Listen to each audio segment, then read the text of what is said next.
కానీ దావీదు వాడిని చూసి వణకలేదు, భయపడలేదు. దేవునికి మహిమ కలుగును గాక.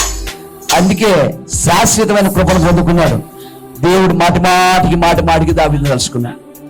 ఈరోజు మన దేవుడు కొంతమందిని దేవుడు తలుసుకోవడానికి తలంపుల్లో కన్నా వెళ్తారో వెళ్ళరా అనిపిస్తుంది. కొంతమంది సండే భక్తులు ఉంటారు, కొంతమంది జాబులు చేసుకుని పనులు చేసుకుని రావడానికి అవదలేండి. ప్రార్థన చేసుకోవడానికి కూడా ఏముండదు, వాళ్ళకి సమయం ఉండదు. ప్రార్థన చేసుకోవడానికి కూడా మనస్సు ఉండదు. బైబిల్ తెరవడానికి కూడా మనస్సు ఉండదు.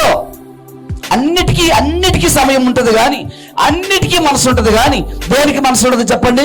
బైబిల్ చదవడానికి మనసు ఉండదు, ప్రార్థన చేయడానికి మనసు ఉండదు. అర్థమవుతుందా? ఇలాంటి వారు దేవుడి జ్ఞాపకంలో ఎప్పుడైనా జ్ఞాపకం చేసుకోవడానికి అవకాశం ఉంటుందా?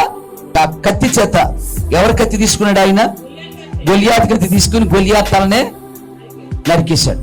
నరికేసి తలను ఒక చేత్తో కత్తి ఒక చేతి తీసుకుని మైదానంలో పడి వస్తున్నాడు. యుద్ధ మైదానంలోంచి నడిచి వస్తా ఉంటే ఆశ్చర్యపడ్డారు జనాలు, ఆశ్చర్యపడ్డారు. సౌలు ఆశ్చర్యపడ్డాడు. ఏమన్నాడు? పక్కన అభిరేన్ అన్నాడు, ఎవరి కుమారుడు చిన్నవాడు అని చెప్పేసి అడిగాడు.